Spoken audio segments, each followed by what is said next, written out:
From the great American Central Plains and the rolling prairies of Kansas, I bid all of you warm greetings, wherever you are in space and time.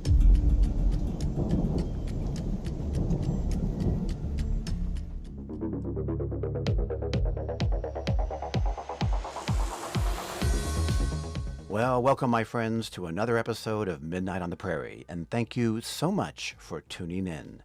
This is Kevin Kelly, your host for a show that I think will change the way all of us view the world, specifically in relation to consciousness. We'll be exploring the concept of consciousness itself, as well as that of mass consciousness, precognition, and more. And our guide for this journey is none other than the esteemed Dr. Garland Landrith. His work has been published in many peer-reviewed journals and includes groundbreaking research into how mass consciousness, as a force, can have the effect of changing our society itself in positive ways. That sounds pretty timely, doesn't it? I think we all could use more positivity right now. Over the years, Dr. Landrith has been featured on various radio talk shows, including, you guessed it, Midnight in the Desert with Art Bell. He has also taught, by his count, over 65,000 people about his methods and practices over a 40-year span, and has trained over 2,000 professionals of various types, including psychological therapists, medical doctors, and psychics, among others. So we'll have Dr. Landrith join us in just a moment, right after this.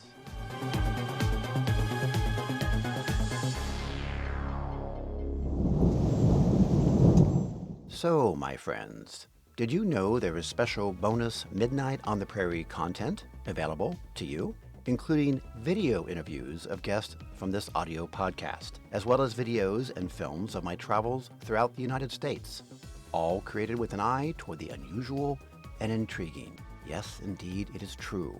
And all of this and more is available when you become a paying Beyond the Curtain member of Midnight on the Prairie by visiting patreon.com/Midnight on the Prairie. You can also click the Patreon link at midnightontheprairie.com. And what is the cost, I'm sure you're asking yourself? Well, folks, full and unlimited access is just $5 a month, which I imagine is less than you pay for a cup of coffee at your favorite coffee shop, right? So if you have not already, will you please take a moment to become a Beyond the Curtain member now?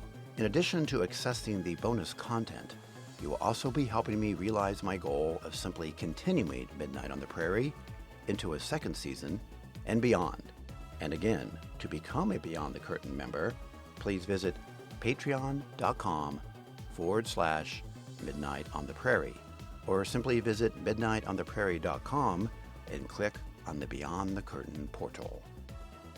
Okay, now, let's begin our conversation with Dr. Garland Landrith, shall we?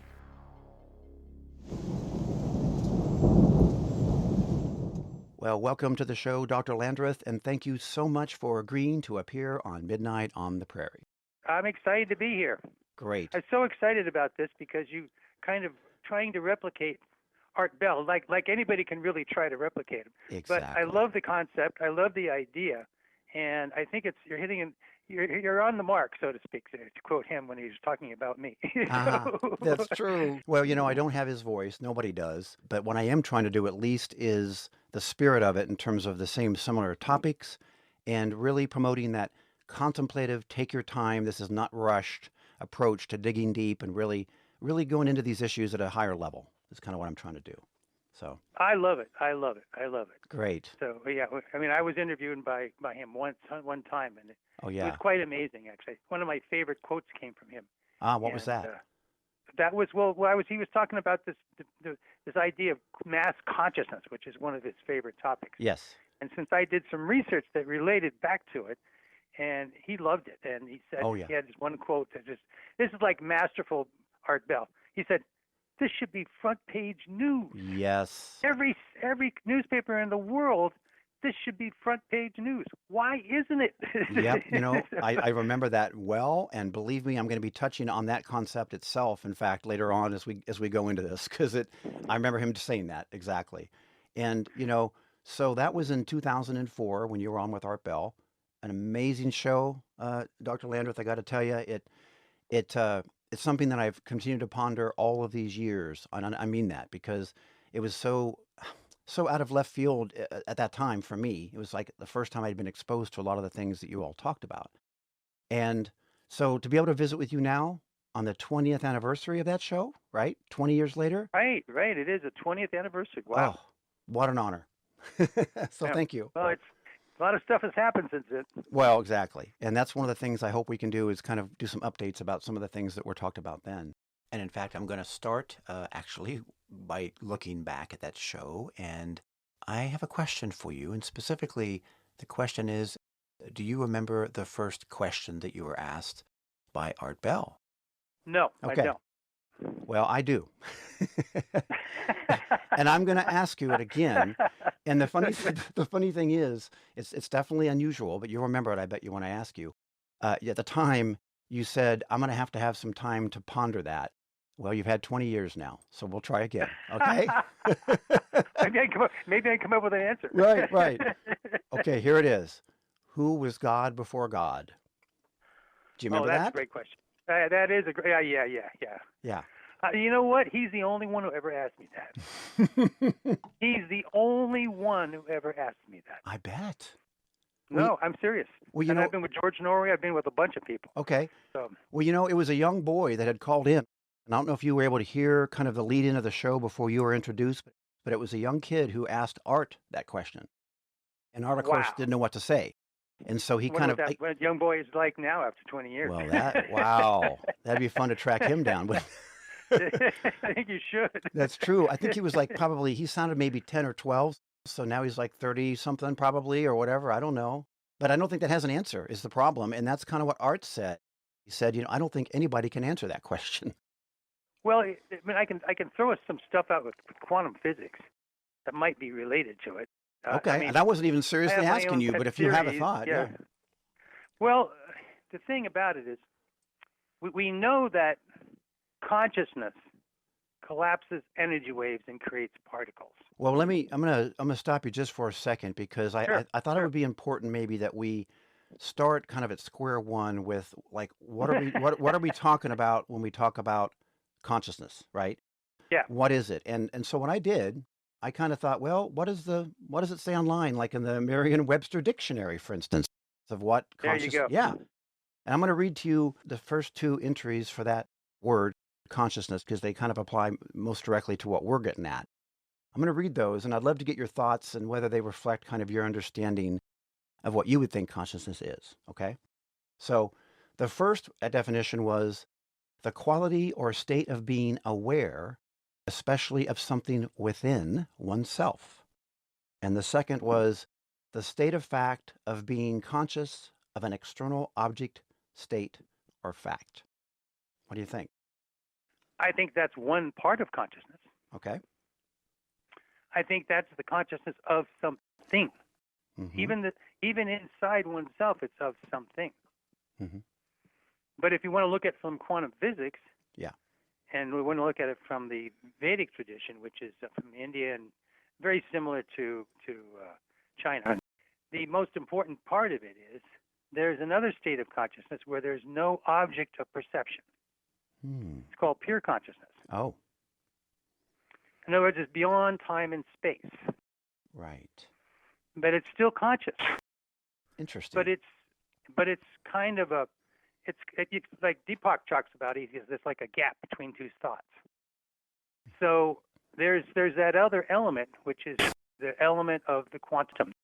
The quantum is nothing, but it's not really nothing. It's everything. Right. And everything has part of it as being nothing. If that makes any sense. Well, I don't know that it can in a way to us. You can try, but it does seem to be counterintuitive that it could be everything and nothing in a way, right? Right. Well, it's the only thing that can be everything is nothing. Right. Oh, wow. Ooh, but it would there never you go. be. But it's not the same as nothing. Yeah. Because it has everything within it. Okay. So I mean, let's look at it a little more practically. Yeah. You have the quantum, which is the thing which is omnipresent throughout the whole universe, the ultimate creative force of the universe.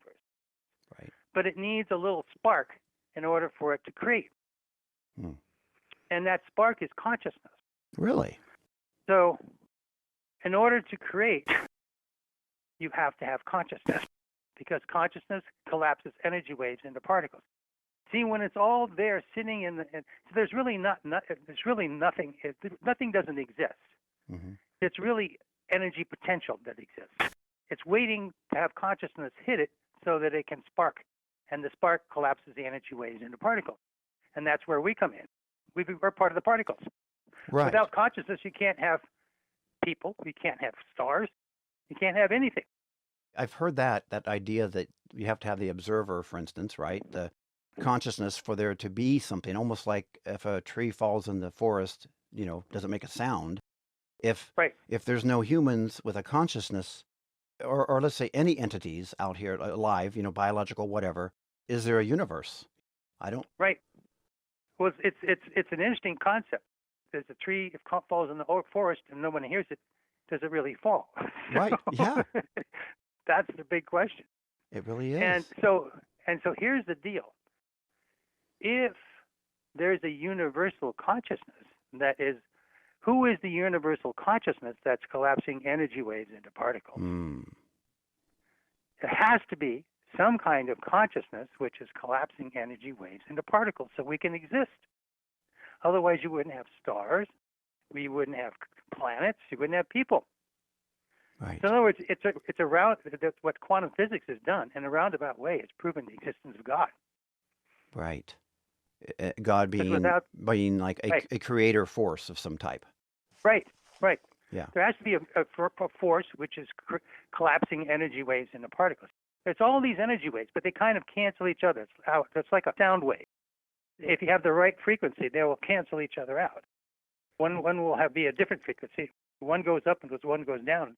So basically nothing exists. You don't hear a sound or anything. But if you change one of them, all of a sudden you'll hear a sound again. It sure is fascinating. Because even as we're talking, obviously we are using our consciousness. We take it for granted because it's who we kind of are.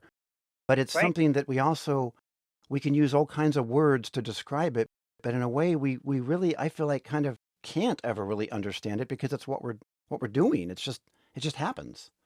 It's right in front of us. Yeah. And that's why people say we're part of the same force that created the universe. Because if that force is consciousness, we have that same consciousness. I get it. So we're tapped into it. Is it kind of going back to the intended. idea of we're all one? Yes.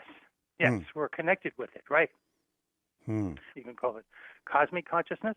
Right. It is that consciousness. Boy, it's fascinating. That oneness. Yeah. And that's, in a sense, we've been separated from God when we came down here. Our goal is to get back to it, one way or another. Right. And I've had that discussion with another guest on the concept of your soul and returning to your higher self.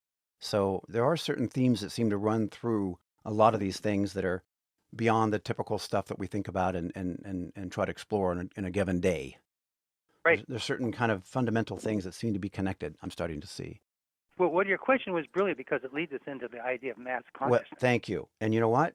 You're brilliant. You're brilliant because I was just going to say, okay, I love it. I really do. This is fun. So we talk about mass consciousness, and I guess the starting point there is that implies there's a certain number, more than one, to be able to be, mass. And I wonder, have you thought about this? Is there a minimum threshold for how many conscious, minds, if you want to use that term, need to be involved for it to reach the level of being mass consciousness?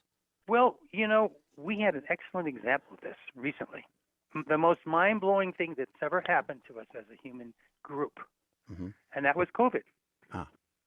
Yes. Because we were all forced to be isolated from each other. And then we realized that we were actually missing that terribly. And because our brothers and sisters were suffering, we were feeling this weight. Everybody I've talked to felt the weight. Oh. I'm sure you did. Oh, exhausted. Just you almost couldn't get through a day. Right. That's because the mass consciousness of so much suffering was influencing us all. That proves my whole research. It proves also the prayer research. Prayer research is very similar to my research. But basically what it means is that we're all connected. Right. Whether we like it or not. It's no choice. It's just how we are. Exactly. Yeah. Right. And it had huge repercussions. Almost half of the population gained 30 pounds or more during COVID. Hmm. And it's not just because they were eating wrong. It's because of stress. Because stress causes cortisol. Cortisol causes weight gain because it ruins the system with adrenaline and insulin, all those kinds of things interfere with that. Right. And so what happens is you gain weight in all the wrong places. Yes. So it doesn't matter what diet you're on. If cortisol is ruined, then you're coming out, then you're going to not be able to lose weight. It doesn't matter what you eat. That's why so many people have failed in diets. Right. Well, let me ask you this then. So I think of consciousness as being something that wouldn't necessarily require people to be in close proximity to each other if you're talking about mass consciousness. Whereas you're saying that the pandemic, when we were separated, broke that connection of mass consciousness down. So do I have it wrong? I mean, would you have to be interacting in a normal way to have mass consciousness, or could you have it still happening even if people are in their homes separate and during a pandemic? Well, you're hitting the nail on the head.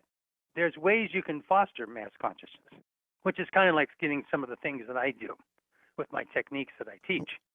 But one of the most powerful ways is through love. Mm.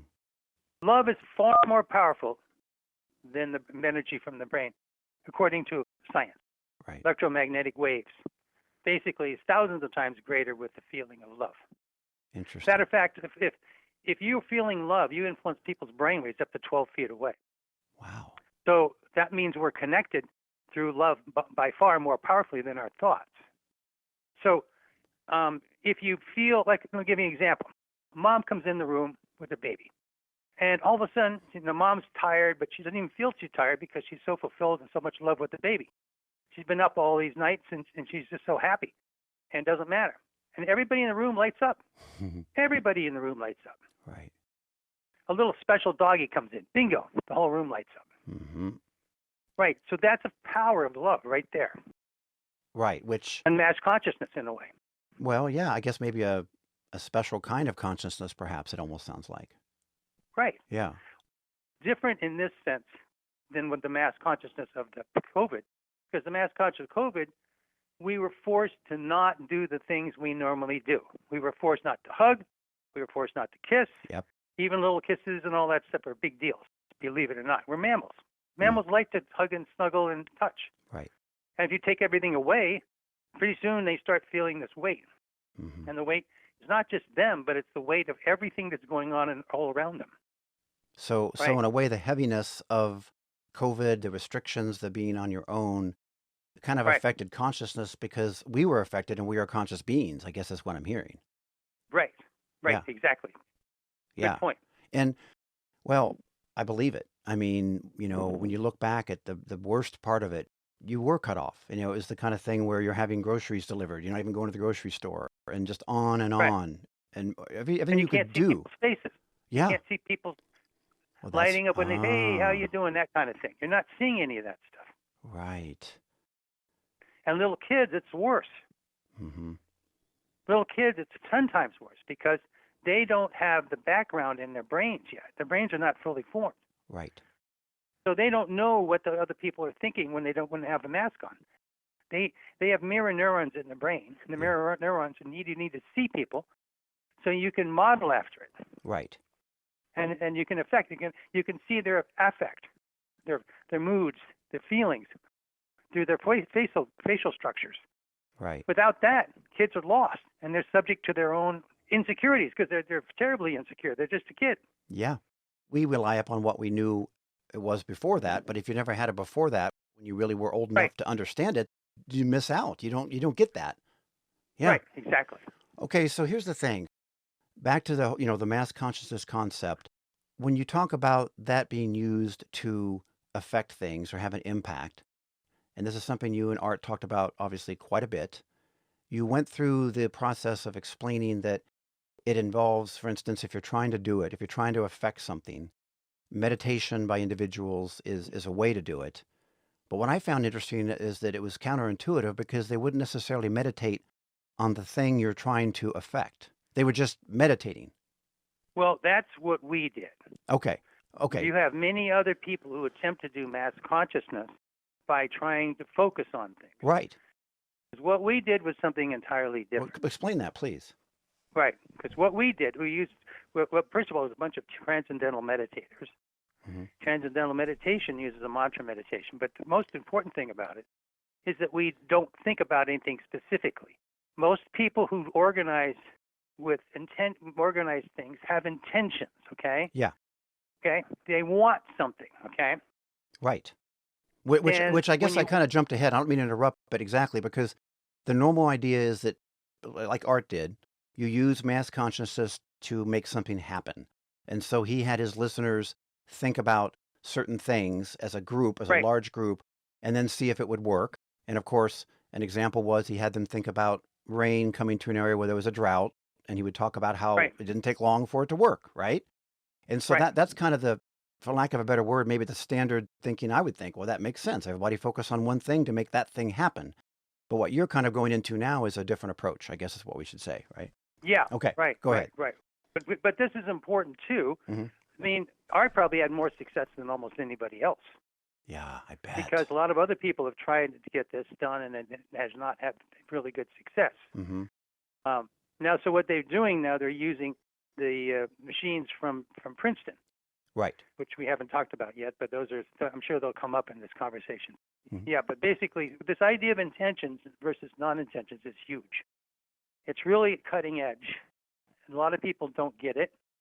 The problem is the quantum is everywhere, which is kind of like what I was talking about before. But you can't get there by trying to get there. And that's what all the Zen people talk about and all the great Vedic masters. They all say, well, you can't get there by trying to get. You have to let go. It has to come to you. You have to get out of the way.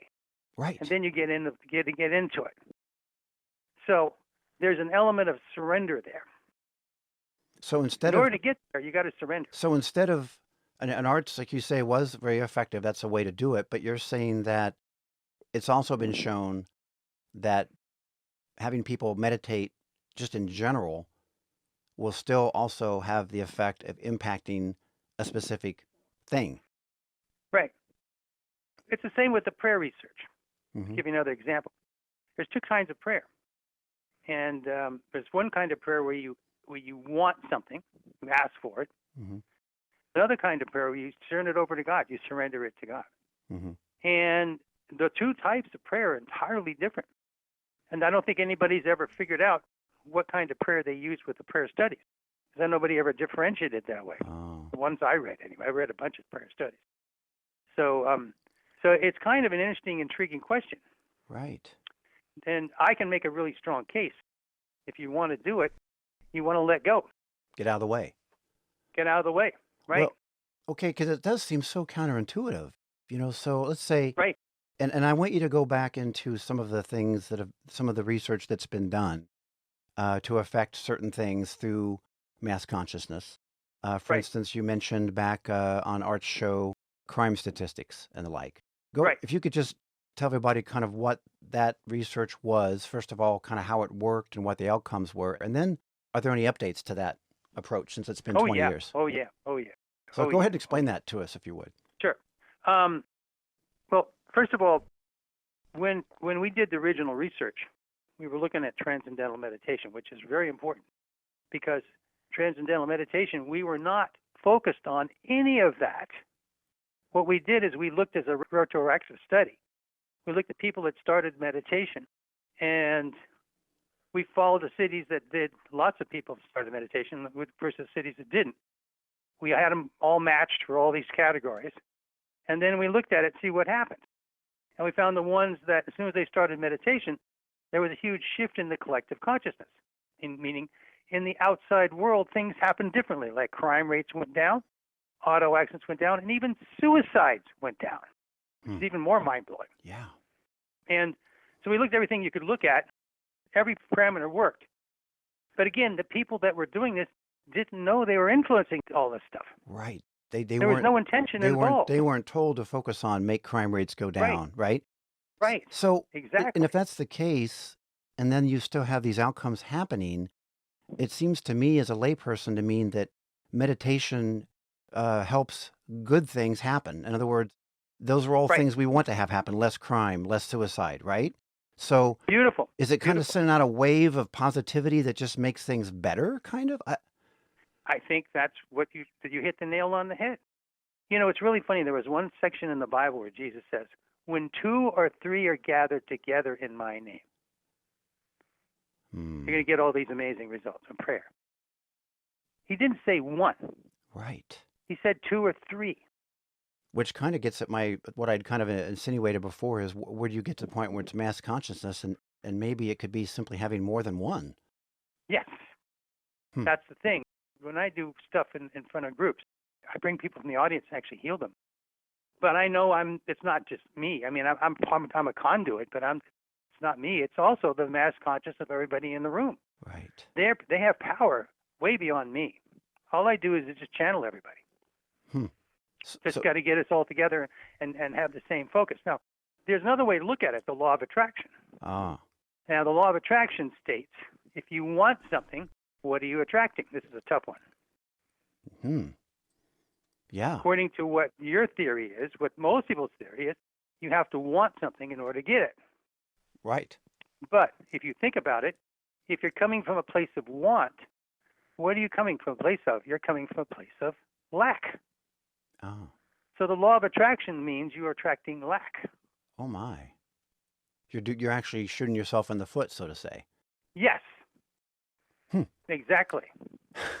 In order to attract things, you have to come from a place of abundance. So maybe. So I tell people, if you want to attract a mate, the first thing they want is, and I've gotten tons of people matched up, people they thought would never get matched up. I mean, they thought they didn't. Most of what I'd have to deal with is their own negative thoughts. Because remember, if we're quantum beings, then every thought has power, including the negative ones in our subconscious. Right. So I deal with a lot of subconscious stuff. People have been struggling with this stuff for years, and then they finally figure it out that it's not something they know about. It's something that's deep inside them that's holding them back. But that's what the law of attraction is. The law of attraction is you have to come from a place of abundance if you want to attract it. But if you want to attract a person, you have to come from a place of love to attract love. Would that be? I'm thinking of gratitude as an example. If you have a mindset of gratitude for what you already have, for what's already good, would that be an example of? Yes. Beautiful. Beautiful. Okay, so then that might open the pathway to having more good things happen because of the attraction. Right. That's a good start. That's a very good start. Now, is it one I use? No, I don't use it because I think my theory is, and this is my theory, is that the brain, because I'm a neuroscientist kind of thing. So I know I've been published in the National Journal of Neuroscience, that kind of stuff, so I know a little bit about this stuff. Right. But my feeling is you've got to get your brain into a state what I call fearless love. That's because certain parts of the brain hold the brain back from feeling love. And this would be the fight, flight, and freezing. So if you can control the fight, flight, and freezing through various tools, then you can get in that state rather easily. In other words, you can get into a higher state of consciousness. And where you feel that love and you're connected with the same source that created the whole universe. It seems more likely that we're going to get success if we can do that. Right. Although, again, part of that is gratitude. Gratitude can be a huge, huge tool on that journey. Okay. So I think you're on the right track here for sure.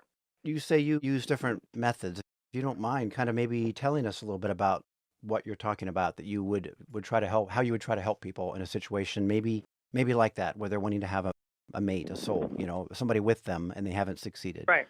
Well, I mean, my feeling, again, we were talking about the main goal of us here on this earthly plane. My feeling is that we need to learn to love the dark side. Ooh. And that's a tough one. But I mean, I can go into the New Testament and explain very clearly what Jesus had to say about this. So, and he was very clear about it. You got to love your enemy. Oh, that's true. That's this quote we all know: "Love your enemy." Right. Wow. Now, let me ask you a question. if I run across a person who has cancer, do you think that I get them to hate their cancer or love their cancer? Wow. I'm thinking the right answer is you want him to, I think you're trying to get me to say you want to get them to love it, but that is intriguing. That's a tough one. But that's a tough one, and unless, I mean, let me just kind of think a minute. Well, um, I don't know. You'd have to dig pretty deep to be positive or love it, but I guess you could say that maybe, okay, here's an example. Maybe because you're facing cancer, particularly a dangerous one, you've come to appreciate the small things that you didn't appreciate before. You hit one of the nails directly on the head. Did I? You can reframe it into something positive. Oh. My mother had cancer, and and she went conventional treatment. And I didn't have all the tools I have now when she was, but she once told me, and she lived for 3 years with colon cancer. She was only given a couple months to live. It was all over her body. So she started just loving everything. And she lived for 3 years. But here's the thing.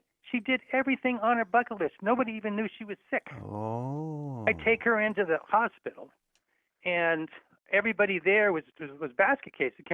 My mother would go bubbling it in and bubbling out, nobody even knew she was sick. Right. And so she went out on her terms, not the cancer's terms. Exactly. Because here's the deal. Mm-hmm. You can make cancer your friend. Oh. And you can live for a long time with cancer. Doesn't need to keep growing. It can stop growing. It can just kind of be your buddy for a while. Wow. That's another whole different way of handling cancer. Right. Right. So you could take this concept and apply it to so many situations, whether it be you hit the nail on the head there. An illness, a lack of that loved person you want. Right. I don't know. I guess maybe almost anything, but you cannot approach it from a position of want or sadness or desperation. You've got to find a way to take whatever that concept is and turn it into something positive. Right. Part of what I do when I work on people is reframe it into a positive. A lot of times people who have cancer finally get close to God after all these years. In fact, my mom once said, I learned to love life fully every second of the day. Yeah. That's huge. Yeah. In other words, it made something good happen to me. Right. See, that's what you've got to do. You've got to find the good and the bad. And that's tough to do sometimes. And I think that's just words of advice for life, because how could you lose with that approach? And it's kind of, I guess you could almost say it's kind of like being an optimist, I suppose. Trying to see things on the good side instead of the bad. Because apparently by doing that in a given situation throughout the day, you're doing yourself better. Perfect. Hit the nails on the head as usual. Oh. But there's another element to it. Okay. There's the fight, flight, and freezing. Right. If we're triggered, we can't get into that state. The triggers take us to the part of the brain that's the survival part of the brain. Mm-hmm. And that survival part of the brain, it kind of controls us. Mm-hmm. And it fights the love part of the brain. I can tell you thousands of healers, big names. They all say you got to love everything. Okay? Love is fine. Okay, I agree. Right. But you can't get there when you're triggered. Nope. You can't. Well, I don't know anybody who can't. I think of like rumination. You're worried about your job. You're laying in bed at night thinking about that. Right. That's not necessarily ever, I don't think, going to help you do any better at your job. No. But you can't stop thinking about it. Right. It's a trigger that's preventing you from kind of, I think you've talked about getting out of the way. Right. Well, and you're hitting the nail on the head pretty good. Oh, well, thank you. You're describing it very well.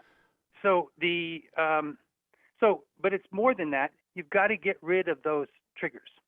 Yeah. You got to quiet that part of the brain down so you can get into a higher state of consciousness where that love will work. And your prayers will work better because you're giving love instead of asking for something. Mm-hmm. You feel so overwhelmed with love, you can give it easily. Well, how do you get rid of the triggers then? That's how about that? That's a big one. Yeah. That's a huge one. Right, because that's where I use various modalities. I have 5 different techniques tapping. Tapping I use a lot of. I've been doing tapping for 30 years. Okay. And I've probably healed. Let's see, I've had 15,000 individual clients. Wow. I've done 2,000 demonstrations. I've taught over 2,000 therapists on how to heal PTSD, including they invited me over to Fort Carson. And of course, I did this all for free for our soldiers. But I taught all the therapists there how to start healing them. But they wouldn't let me work on the soldiers. I guess it's a law that you have to be one of those military therapists, unfortunately. But at least I taught some of the people how to do it. So when you say tapping, could you just at least kind of describe to us what you mean by tapping? Well, tapping is actually, the one I use is from EFT, Emotional Freedom Technique. Mm-hmm. And I've kind of combined it with a bunch of other stuff. And I have like 5 different techniques of tapping, or EFT, or whatever you want to call it. And what you do is they combined psychology with acupuncture, except without needles. We use our fingers or hands, and you tap on yourself.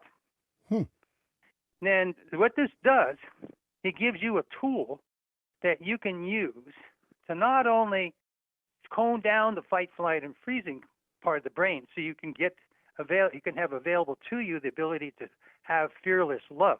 It's love without fear, meaning love without any of the fight, flight, and freezing. Right. But also you can use it for tools for anxiety. You can also use it for losing weight because it gets rid of cortisol, which is what we talked about a little second ago. So in other words, there's all kinds of possibilities here with tapping. What you're doing is you're mixing it with psychology. That's what makes it different than acupuncture. I was going to ask, I even thought of, I've gone to the chiropractor, and, it seems like they use a little thing that almost seems like a stapler. I remember I was so surprised when they pulled this thing out and it would click me and hit me, and I'm thinking, how is this doing anything? I don't know if there's any relation to what you're saying and that idea.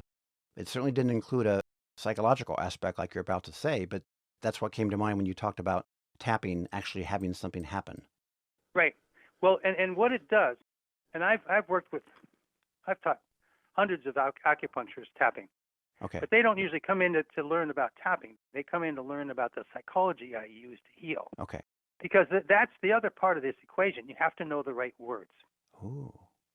And not only that, you not only have to know the right words, you have to know when to say them and what to do with them. So there's a little bit more involved with that. You can do the cookie cutter approach on the internet, and you'll see that when you watch them and you watch me do it with my clients, it's entirely different. So because I try to go into the deep consciousness. See, I started my journey when I went to India and I had a near-death experience, and I realized that when I started, actually, I started having these dreams when I was a kid. I used to have these dreams that come true. And I thought everybody had them come true. I thought that was what everybody had. So I didn't think anything about it. Then I started realizing I wanted to know more because I said there's something going on here that doesn't make any sense. And that's when I went out to try to find God. And I had a near-death experience, and I realized God told me to prove that we're connected to everybody. Okay, now I've not heard that why I went to, about you. And that's why I went to college. That explains why we're sitting here talking about this stuff right now, because you followed that path, right? Right. So what was your near-death experience? Tell us a little bit about that. What happened?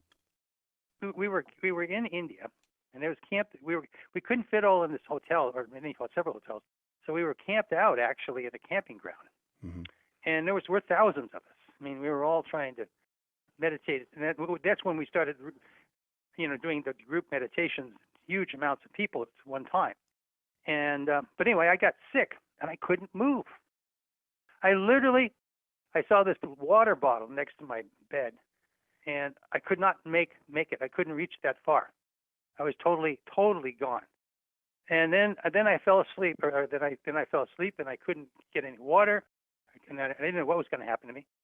And then I left my body, and then I had the things that everybody talks about, the light and the being on the other side where everything is vibrant love, and the vibrant love is everywhere. And I thought, oh my God! So when we pray, we just pray with love. We don't pray for want. We pray that everything became clear to me, and it was because it's the fabric of the universe. I realized that's the whole fabric. But how do we get there? Yeah. When you're afraid, you don't get there easily. Right. So, and sometimes, Jesus can or God can intervene. It doesn't matter what religion you're in, because every religion talks about love. Okay. And I'm not opposed to any religion. In fact, right. I'm for them all, because they all say the same thing. Right. You just have to learn how to get there. I'm with you. Yeah. Yeah. Oh, perfect. Yeah. So that, and that's what kind of blew my mind. I realized that I had a role in this. And I didn't know anything about it at the time. When I was 17 years old, though, a very famous psychic, and this guy was really good. He came up to me, and he was at our house in New York. He was the best one I've ever seen. That's a real psychic. And because he had the visions, but he had them in waking state, not just in the dreams. Right. Like when my dreams would come true, they would be exactly what I dreamed. Exactly. Wow. Everything. Wow. There was no deviation. So a premonition in a way, I suppose. Yeah. Yeah. Exactly. But he could do it in waking. Oh. And I was 17, of course, when I was the last thing in the world I wanted to do was become a research scientist. But this is before I had that awakening overseas. And so I was there, and he told me that I was going to do this amazing research study on psychic things. Oh, my gosh. That's what he called it. And he said, I want you to send me a copy of that research study because it's going to be very important. And I said, what? I don't want to be I was 17-year-old raging hormones. That's right, the last thing I was. Right, exactly. It's like, sorry, buddy, I respect you, but this is not my plan. Exactly. Yeah. Exactly. Well, here, I do want to circle back because you mentioned something that I definitely wanted to ask you about, and that is the whole Princeton effort in the Global Consciousness Project, as I recall. Right. Which I think is important because what it seems to be trying to do over the years now is to prove that there's a mass consciousness. Right. And it does it on a completely quantum level. Okay. Exactly. And I love that. I mean, it doesn't get any better, does it, than when we start talking about things at the quantum level. So, Garland, I'll tell you what, hold that thought. We're going to continue our conversation on part 2 of this podcast. Essentially, just flip over the record, go to the next episode, and this conversation will continue. We'll pick up talking about that project at Princeton. But before we do that, I just wanted to say to all of you out there listening, please feel free to reach out to me at any time. You may have thoughts about a given topic or a guest. Perhaps you have ideas of other topics or other guests. Pretty much whatever's on your mind, I would love to get the feedback, get the interaction. So it's very simple. Just email me at kevinkelly@midnightontheprairie.com. And with that, I will see you all in part 2 of my conversation with Garland Landrith.